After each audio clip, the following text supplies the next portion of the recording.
What's going on, guys? Welcome back to another video here on the Samurai Radio Sports Network. And today's topic, it's a little late, as you see, it's 11:17 at night.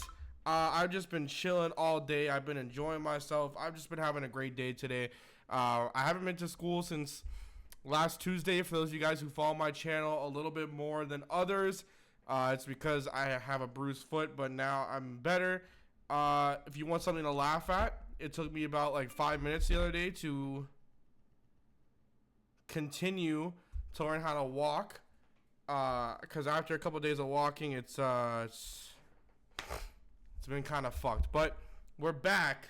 We had some news breaking out earlier that I was gonna report on earlier, but I've just been having a lot of fun. I've been playing 2K. I've just been enjoying myself, some Minecraft, some MWR. I found my love for games again, so that's why there haven't been that much videos. That's why the Dolphin video didn't go out yesterday or today. It's probably not gonna go out for a couple more days. We're gonna have a mock come out tomorrow, though, 100%. I'm already done with that. So I'll come out tomorrow. It'll probably go out somewhere around like 8 or 9 o'clock, but yeah. So we're going to be talking about the Julius Thomas trade. Now, I know a lot of you guys want my honest, unbiased opinion on Julius Thomas, and I'll give it to you. So my belief is that if Julius Thomas can go back to the form that he was at while he was with the Denver Broncos and Adam Gase as offensive coordinator in those 2 seasons where he scored 24 touchdowns compared to the past 2 where he scored 9, then I think it's a great trade. I think it's an outstanding trade if he can get back to that form, which apparently he's betting on himself. I'm using Armando Salguero so you guys can see just as like the background there, but basically these are just basically the trades that have been going down. But I think that it's interesting because I think that we haven't been necessarily looking at what the possibility is for him to really perform. And I hope that he can get back to that same form, because if not, it's just going to be a shitty situation.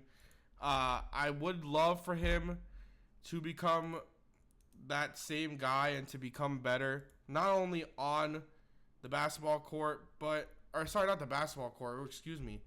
Not only on the football field, but just from a general sense of finding himself again, because you see a lot of guys who lose themselves, and it seems like Julius Thomas has. I mean, he's had injuries. He hasn't been himself. Jacksonville doesn't have a legitimate primetime QB. So there's a lot of things you can argue with that I think is very plausible, but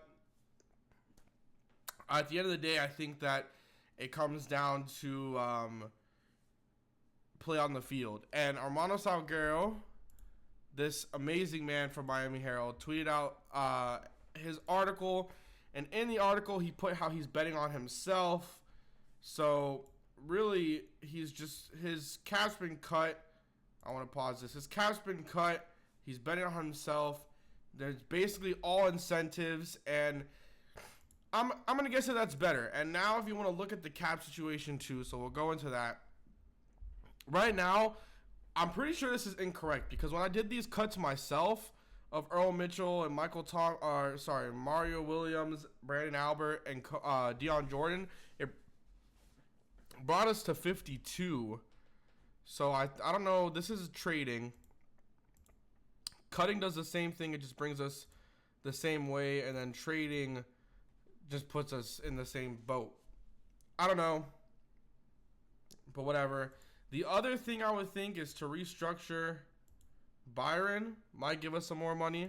You never know there, but I think it could be good. Right now he's scheduled to get 9, but if it's a significant hit, which means he's betting on himself, then if he starts to perform like the Julius Thomas of old, then that means we're going to have a guy who's getting paid for his worth.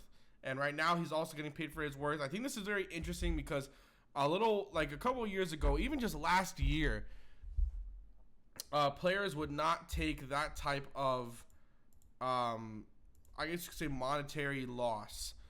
They would not risk that, and the Dolphins would just bid for the big name. This time they bid for the big name a little bit, giving up a 7th-round draft pick, which I don't necessarily mind too much. I like my picks, but I think that that's fine. Last year, their 7th-round pick was Thomas Duarte, so you never know. I think it's fine for a 7th-round pick, especially if he starts turning into a beast. It'll probably go down as one of the worst trades in the past couple of years. And of course, it's from Jacksonville. But, I don't know. I think it could be good. I think it just all depends on how we, as a team, collectively, can put the best people in front of him. Right now, if you want to look at all the Dolphins' weapons, just to give you lists here, you have Jay Ajayi, Damian Williams, Kenyon Drake, Devontae Parker, Jarvis Landry, Stills if we re-sign him. You have Leonte Carew, Jakeem Grant, Deion Sims is going to be re-signed. I know 100%. There's no way they don't re-sign him. Then you have Julius Thomas.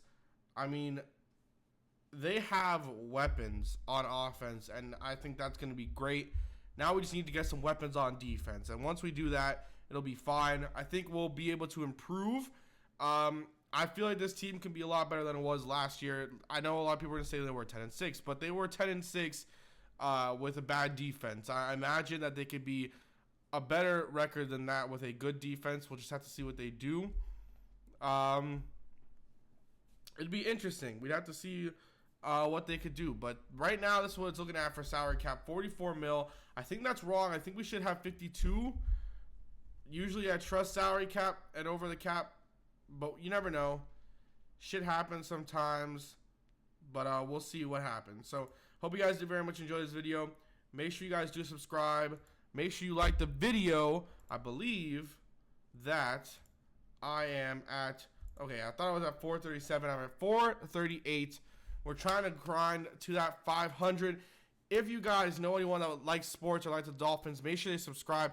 I'm trying to get to 500 subscribers by March 5th because that's my birthday, and I think it would be a great birthday present. So make sure you guys do like the video. Make sure you subscribe. Make sure you comment down below what you think if you're a Dolphins fan of this trade. And until next time, as always, peace.